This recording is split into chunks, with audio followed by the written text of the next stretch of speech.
This is number 10, travel tips. The question is drive or not driving. That's what you need to ask whenever you go on some of these vacations. Sometimes driving is good, sometimes driving is not good. We spent a day in San Francisco. Didn't even bother to get a car. We didn't even have to have a car in San Francisco.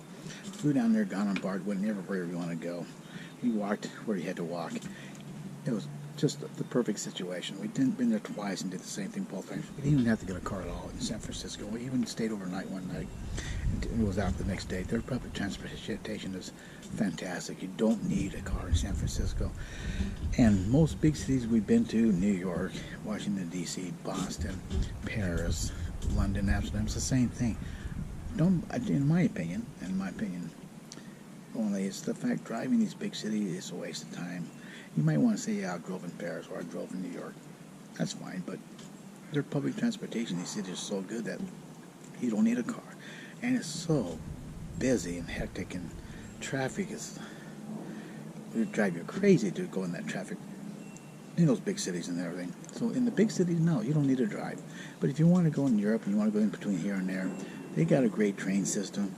And if you want it to be a little bit more personal, driving is not as hard as you think it is in Europe. I can't tell you about Africa or Asia because I've never been to those yet. I'm working on it. But in Europe, driving is pretty safe as long as you know the laws and the rules of the road. So before you go to Europe, you want to drive. Online, you can get the road maps. All the signs are the same signs in all the countries. Learn the signs. Learn the difference in laws. Like in the Autobahn, you can't pass on the right, no matter if the car's 3 lanes over to the left. You have to go all the way on the other side, on the left-hand side of the car, and make the pass. You can't pass on the right, no matter how far over it is. It's just little things like that you got to know. So get to know the signs. Driving in between places is fantastic. If you want to go to a castle down the Rhine, get to here and there. Driving is fun, but I would do the hop-on, hop-off buses in the major cities.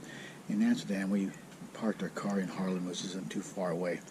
Took the train to Amsterdam, did our fun stuff in Amsterdam, hopped on the train because the train station's right in the middle of town.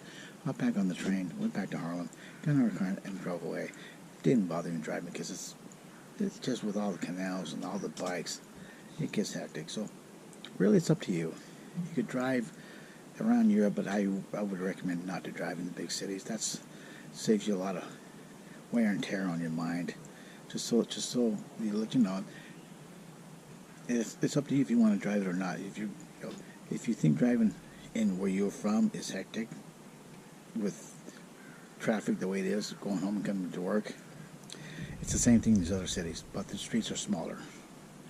But that's just a tip if you want to try. Drive or not drive, but if you drive, you just get to know the laws, get to know the signs, and it's fun driving there. I recommend you don't do it in the city. Just go in the city and take the mass transit. Thanks for watching.